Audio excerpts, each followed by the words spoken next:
क्या आप भी बहुत ज़्यादा इमोशनल हो? क्या आपको भी लोगों की बातें बहुत जल्दी बुरी लग जाती हैं? क्या आपका भी लोग बहुत मिसयूज़ करते हैं?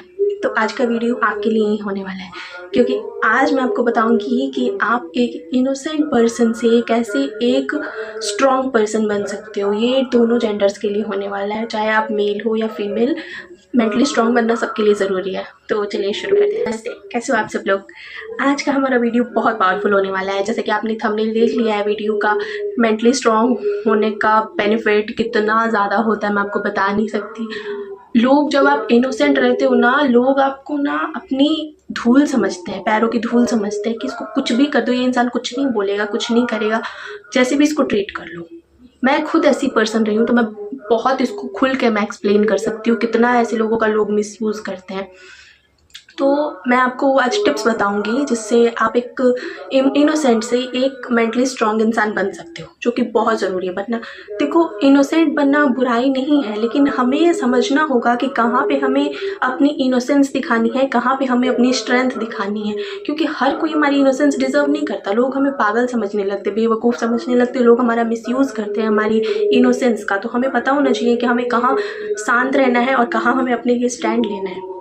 तो आज मैं आपको कुछ टिप्स बताऊंगी, उनको फॉलो करने से ना आप देखोगे आपके अंदर चेंजेस आने लगेंगे, आप मेंटली स्ट्रॉन्ग होने लगोगे। आपके जो थॉट पैटर्न है ना, जो हमेशा से जो हमें सिखाया जाता है कि अपने से पहले बाकियों का सोचो, अगर हमें कुछ बातें बुरी भी लग जाती है लोगों की तो चुप रह जाओ, क्योंकि उनकी नज़रों में अच्छा बना है, पीपल प्लीजिंग सिखाया जाता है हमें। वो सबसे मैं आपको चेंजेस कराऊंगी, आपका थॉट पैटर्न में चेंज कराऊंगी। इसी के लिए मैंने अभी अपनी एक सीरीज़ भी शुरू की हुई है, माइंड रिप्रोग्रामिंग सीरीज़, वो भी आप कर सकते हो और इसको भी आप फॉलो करो। आप डेफिनेटली आप देखना आपकी लाइफ में कितने चेंजेस आएंगे। आप देखना कि जब तक आप बिल्कुल इनोसेंट रहते हो, जब तक आप मतलब लोगों की हर बात में हामी भरते हो, मतलब आपको कोई काम करने का मन नहीं है लेकिन लोग आपसे बोलते हैं ये काम कर दो मेरे लिए, तो उनकी खुशी के लिए जब आप वो चीज़ें कर देते हो, आपको बिल्कुल मन नहीं, तो बाद में आप अंदर अंदर इतना घुटते हो, आपको इतना रिग्रेट होता है अंदर अंदर, मैंने ये क्यों किया, मेरा मन नहीं था, मन नहीं था। आपको इतना बुरा लगता है, लेकिन फिर आप खुद को बोलते रहते हो ना कि कोई बात नहीं, उन लोग की खुशी मैटर करती है, मैं उनकी नज़रों में अच्छा बन गया। पीपल प्लीजिंग वाला चीज़ हो जाता है। और वो लोग क्या सोचते हैं कि इसका कोई सेल्फ रिस्पेक्ट ही नहीं है। ये है क्या, हमने जो बोला इसने सुन लिया, तो इसका खुद का कोई पसंद नहीं है, इसको जो भी बोलो थोप दो, ये कर लेगा, कर लेगी। ये हो जाता है। लोग डोरमैट समझ लेते हैं हमें कि हाँ ये डोरमैट है, आओ इसको कुचलो और निकल जाओ। तो हमें कभी भी इतना ज़्यादा भी इनोसेंट नहीं होना चाहिए गलत लोगों के लिए कि लोग हमारा मिसयूज़ कर सकें।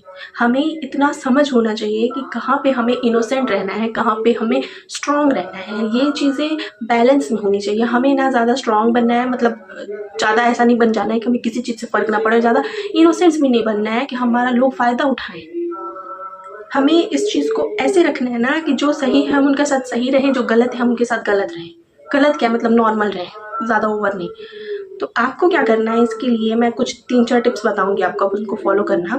पहला आपको क्या करना है कि आप चेक करो कि किस एरिया में आपके लाइफ के आपका सबसे ज़्यादा फ़ायदा उठाया जाता है। चेक करो आप, चाहे वो आपकी दोस्ती हो सकती है, आपका करियर हो सकता है, जॉब में आप अगर हो, या स्टूडेंट हो तो आपके स्कूल में हो सकता है, फ्रेंड सर्कल में, या आप जॉब करते हो तो आपके ऑफिस में हो सकता है, या तो फिर आपके रिलेशनशिप में हो सकता है। उन एरियाज़ में आप देखो कि आपका क्या, कहाँ, किस किस चीज़ में मिसयूज़ हो रहा है। अगर मान लो कि आपका फ्रेंडशिप में आपका बस आपसे कुछ किया जा रहा है, आपसे कुछ मतलब मुझे ये दे दो, वो दे दो, अपनी चीज़ें, और आपका मजाक बनाया जा रहा है पीछे में, आपके सामने आपसे सारा अपना काम करवाया जा रहा है, आपको अच्छा बना, मतलब अच्छा आपकी नज़रों में बन के, और आपसे सारा आपका ये मिसयूज़ किया जा रहा है। अगर रिलेशन में आप हो तो आपको पूरा गलत तरीके से ट्रीट किया जाता है, और फिर आपकी मर्ज़ी के बिना बाकी आपसे चीज़ें करवाई जाती हैं। तो ये सब चीज़ें होती हैं, तो आप बिना मन के करते हो कि हाँ सामने वाले की नज़र में मैं अच्छा रहूँ, या तो उन्हें खुशी मिले, मेरा खुशी गया भाड़ में। ये चीज़ें हो जाती हैं। और अगर आपका करियर में हो रहा है, ऑफिस में, तो आप सोचते हो ना कि मैं इन लोगों की नज़रों में अच्छा बन जाऊँगा, इनकी बन जाऊँगी, इनकी ये हेल्प करके, ये अच्छे करके। तो ऐसा नहीं होता है। ये चीज़ें आप छोड़ो, इस पे ध्यान दो आप कि आप किस किस एरिया में अपने मन के अगेंस्ट काम किए हो। आपका मन नहीं है वो चीज़ें करने का, लेकिन आप पीपल प्लीजिंग के चक्कर में वो चीज़ें किए हो, तो उनको आप डिसाइड कर लो। उसके बाद जब आपने देख लिया कि ये चीज़ें हैं, आप इनको भूल जाओगे। इसलिए मैं तो बोलूँगी कि कॉपी पे आप लिख लो कि आपके लाइफ के किस किस एरिया में आप मतलब पीपल प्लीजिंग करने के चक्कर में लोगों की बातें मान लेते हो, खुद को हर्ट करके। लोगों की बात मानना बुरी नहीं है, लेकिन जिस चीज़ में हमारा अंदर से हम एग्री करें कि हाँ मेरे को कोई प्रॉब्लम नहीं है करने में, वो काम करो बिना अपनी मर्जी के नहीं। तो उस चीज़ को आप नोट कर लो पूरा। दूसरा आपको क्या करना है कि आप डेली खुद को पॉजिटिव अफर्मेशन दो। आप पानी पी रहे हो ना, तो खुद को बोलो मैं मेंटली स्ट्रांग हूँ, मैं मेंटली स्ट्रांग हूँ। आप पानी पी रहे हो, बोलो। आप मिरर में खुद को देख के बोलो मैं बहुत कॉन्फिडेंट हूँ, मैं मेंटली स्ट्रांग हूँ। खुद को पॉजिटिव अफर्मेशंस दो। इससे बेनिफिट ये होगा ना कि आपका माइंड में जो आपका एक इमेज होता है ना, एक मासूम सा, एक सॉफ्ट वाला, जो डर जाता है जो बाकी लोगों से, दुनिया से, वो चीज़ आपका धीरे धीरे आपका माइंड खुलने लगेगा। आपको समझ आएगा कि डरने वाली कोई चीज़ नहीं है यहाँ पे। भगवान के अलावा मतलब किसी से डरना नहीं चाहिए। भगवान से मतलब मैं बोल रही हूँ, भगवान तो वैसे ही बहुत प्यारे होते हैं, उनसे कौन डरेगा। लेकिन एक होता है ना कि डरो तो एक उनसे डरो, उनके अलावा किसी से मत डरो। हाँ, माँ बाप से आप हो सकता है, लेकिन और किसी से मत डरो। किसी में इतनी हिम्मत नहीं है, तो उनसे नहीं डरना चाहिए। तो आप ये चीज़ें का देख लो कि आप खुद को इतना पॉजिटिव अफर्म करो जिससे आपका माइंड रीवायर होगा। आप देखोगे कि धीरे धीरे धीरे आप मेंटली स्ट्रांग हो रहे हो। आप डेली बोलोगे ना कि मैं कॉन्फिडेंट हूँ, मैं कॉन्फिडेंट हूँ, मैं पॉजिटिव हूँ। धीरे धीरे आपका माइंड एक्सेप्ट कर लेगा कि हाँ ये पॉजिटिव है। सबकॉन्शियस माइंड में एक बार आपका ये चीज़ घुस गया ना कि हाँ ये पॉजिटिव है, फिर आप देखोगे ना कि आप धीरे धीरे पॉजिटिव सोचने लगोगे। सिचुएशन आपकी लाइफ में जैसी आएंगी, आप उसको पॉजिटिव नज़रिए से देखने लगोगे। जैसे हाँ पहले आप नेगेटिव तरीके से देखते थे। और ऊपर से इसका एक और बेनिफिट होगा कि आप चीज़ों को अलग तरीके से हैंडल करने लगोगे। अब तक जैसे आप किसी चीज़ पे अलग तरीके से रिएक्ट करते थे, अब आप सही तरीके से करोगे। बैलेंस में आपका कोई मिसयूज़ नहीं कर पाएगा। आपको समझ में, आप अवेयर हो जाओगे कि हाँ अगर आपको कोई कुछ काम बता रहा है तो आप पहले ध्यान दोगे कि मैं ये चीज़ें करना चाहती हूँ या नहीं। अगर आप नहीं करना चाहते हो तो आप डायरेक्ट मना कर दोगे, पोलाइटली ही, लड़ झगड़ के नहीं कि हाँ मैं नहीं करना चाहती, मैं ये काम है। आप झूठ भी बोल सकते हो, खुद की मेंटल हेल्थ प्रोटेक्ट करने के लिए इतना भी कर सकते हो। तो आप ये कर सकते हो। इसके बाद नेक्स्ट चीज़ में आप क्या कर सकते हो कि आप अपना सेल्फ डिपेंडेंट बनने पे काम करो। अगर आप सेल्फ डिपेंडेंट नहीं हो तब, और अगर आप हो तो खुद को वैसा ट्रीट करो जैसे आप चाहते हो कि कोई आपको करे, बिल्कुल मतलब स्पेशल तरीके से करे ट्रीट खुद को। और नेक्स्ट स्टेप, आप खुद को एक स्पेशल पर्सन के तरीके से ट्रीट करो। और नेक्स्ट स्टेप, आप खुद को एक स्पेशल पर्सन की तरीके से ट्रीट करना शुरू कर दो। अगर आप सेल्फ डिपेंडेंट नहीं हो अब तक, तो पहले सेल्फ डिपेंडेंट बनो, उसके बाद खुद को एक स्पेशल पर्सन की तरीके से ट्रीट करो। खुद को वैसे कपड़े पहनो, खुद के लिए वैसी वैसी चीज़ें खरीदो। स्किन केयर हो गया, बॉडी केयर, या अपने घर के लिए भी इतना डेकोरेट करके रखो, अच्छे से अपने एनवायरनमेंट को रखो, अपने रूम को रखो, जिससे आपको आते ही लगे कि हाँ मैं अंदर से फील हो कि मैं कॉन्फिडेंट हूँ, अंदर से फील होना कि हाँ मैं स्पेशल हूँ। तभी मैं खुद को ऐसा स्पेशल एनवायरनमेंट दे रही हूँ, इतना खुद को मेहनत कर रही हूँ खुद के ऊपर। ये चीज़ें आपको ध्यान में रखनी है कि हाँ, तो खुद को पहले सेल्फ डिपेंडेंट बनने पे काम करो। और इससे ये होगा ना कि आपका कॉन्फिडेंस हाई होता है। अगर आप सेल्फ डिपेंडेंट नहीं हो ना, सेल्फ डिपेंडेंट होने के बाद आपका कॉन्फिडेंस हाई हो जाता है खुद ही। आप बहुत कॉन्फिडेंट फील करते हो। अगर आपका पास्ट में कोई अगर नेगेटिविटी भी होगा ना कि माइंड में कि सेल्फ डिपेंडेंट बनने के बाद भी अगर मैं स्ट्रांग नहीं हुई, तो वो चीज़ आपका दूर हो जाता है, आप स्ट्रांग हो जाते हो मेंटली भी। तो इस चीज़ पे आप ध्यान दो। उसके बाद नेक्स्ट स्टेप आपको क्या करना है कि आपको कॉन्फिडेंट रहने वाले कपड़े पहनने हैं।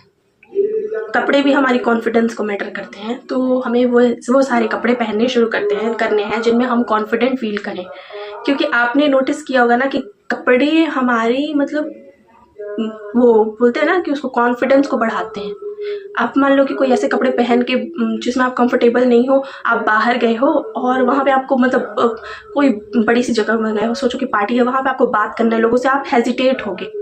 आप कितने भी कॉन्फिडेंट हो, उस टाइम आप कॉन्फिडेंट फील नहीं करोगे ना अंदर से, तो आप उनसे सही से बात नहीं कर पाओगे। लोगों को लगेगा ना कि ये कैसी है, वो कैसा है, इसको बात करने का तरीका भी नहीं, इसको बात करने में नहीं आता, तो आपका इमेज खराब हो जाता है। वहाँ पे थोड़ा सा लोग आपको मतलब कम समझने लगते हैं। वहीं पे आप अपने पसंद के कपड़े पहन के जाओगे, चाहे वो लूज ही क्यों ना हो, चाहे वो पुराने ही क्यों ना हो, अगर आप उनको अपने पसंद के कपड़ों को पहन के जाओगे ना, आप अंदर से एक स्ट्रॉन्ग फील करोगे खुद को, आप कॉन्फिडेंट फील करोगे, आप लोगों से बहुत अच्छे से कॉन्फिडेंटली बात करोगे। इससे आपका लोग आपकी खुद ही रिस्पेक्ट करने लगेंगे। लोगों की नज़रों में आपकी इमेज अच्छी हो जाएगी, लोगों की नज़रों में आपका रिस्पेक्ट हाई हो जाएगा। नेक्स्ट स्टेप आपको क्या करना है कि जब आप बाहर जा रहे हो ना, तो आपको किसी से भी ओवर शेयर नहीं करना है अपने इमोशंस, फीलिंग्स। जो भी आपको अगर इमोशंस है ना आपके कि हाँ इतने ज़्यादा, तो सबसे मत शेयर करो। 1 या 2 क्लोज फ्रेंड रखो जो बहुत क्लोज हैं आपके, उनसे आप अपने इमोशन शेयर करो, जो भी आप फील कर रहे हो, सबसे नहीं। और फिर इसके बेनिफिट ये होंगे ना कि हर किसी को आपकी वीकनेस नहीं पता होगी। जो आपके साथ बहुत टाइम से आपके फ्रेंड्स हैं उनसे आप शेयर करो, उसके अलावा किसी से नहीं, वरना लोग आपका फ़ायदा उठाने लगे। आपको नहीं पता कौन आपका कब मिसयूज़ कर जाए, इसलिए। और एक और पॉइंट मैं ऐड करना चाहूँगी कि आप क्या करो कि आप पब्लिक में जब जा रहे हो बाकियों के सामने, आप अपने ऑफिस में या कहीं भी बाहर पार्टी वार्टी में, अपना अगर आपको ज़्यादा कोई बात कर रहा है ना, तो आप कम मतलब बोलने का कोशिश करो। जैसे हमारा होता है ना कि हम बात करते हैं बाकी लोगों में, हम ही सबसे ज़्यादा बोलते हैं, ओवर शेयर करते हैं अपने बारे में, क्योंकि हम बोलते बोलते बहुत कुछ बोल जाते हैं। इस पे कंट्रोल करो, जितना ज़रूरत हो उतना बोलो, क्योंकि कम बोलने वाले लोगों की वैल्यू होती है। मैं खुद बहुत ज़्यादा बोल देती थी, तो बातों बातों में बोलने के चक्कर में मैं बहुत कुछ बोल जाती थी जो मैं नहीं चाहती थी। बाद में मेरे को रियलाइज़ होता था कि मेरे को चुप रहना था, लेकिन अब तो मैंने बोल दिया, गलती कर दी मैंने। तो इस चीज़ को आप करो। इससे मैंने ये देखा है ना कि लोग आपकी रिस्पेक्ट कम करते हैं, आपको कम में लेने लगते हैं कि तो कुछ भी बोल देती है, क्योंकि आप बातों बातों में अपनी वीकनेस बता देते हो। और अगर आप कम बोलोगे ना, तो आपको पता रहेगा कि हाँ मेरे को अगर कोई आपसे कुछ पूछ रहा है, वो इम्पॉर्टेंट है, तो आप उसका कम लाइन में लेकिन आंसर दे दोगे, तो वो लोग को आंसर मिलेगा। और जो कम बोलता है ना, लोग उसकी बातों को और ध्यान से सुनते हैं एज कम्पेयर टू जो ज़्यादा बोलते हैं। तो आप कम बोलोगे तो आपकी वैल्यू भी इंक्रीज होती है, लोगों को लगता है हाँ ये कॉन्फिडेंट है, क्योंकि जो कम बोलता है ना उसको देख के ही लोग थोड़ी रिस्पेक्ट करते हैं उसकी, कि हाँ ये अननेसेसरी नहीं बोलता रहता है, ये जितना ज़रूरत हो उतना ही बोलते हैं। तो इस चीज़ पे आप ध्यान दो। ये जितने मैंने पॉइंट्स बताए हैं ना, इनको आप फॉलो करो। 21 डेज़ का चैलेंज लेके देखो इनको करने का।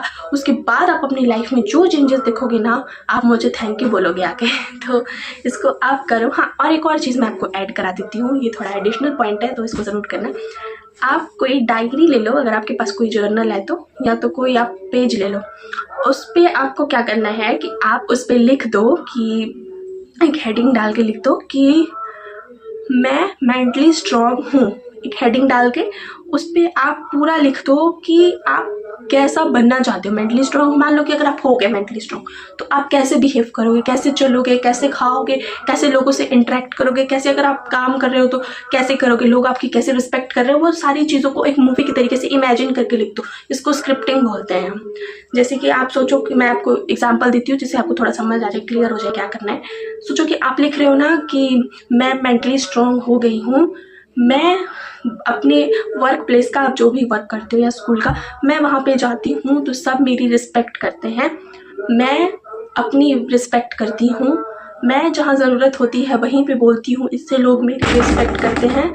और फिर इस तरीके से आपकी जो भी विश है उसको आप इस पर लिख दोगे। जैसे आप मेंटली स्ट्रांग होने के बाद जो जो चीज़ें चाहते हो वो चीज़ें लाइन से आप लिख दोगे कि लोग मेरी वैल्यू करते हैं, लोग मुझे इम्पोर्टेंस देते हैं। इस टाइप से आप जो भी आपकी विश है कि आप मेंटली अगर स्ट्रांग रहते तो आप कैसे बिहेव करते हैं, वो चीज़ों को आप पूरा उस पर लिख दो।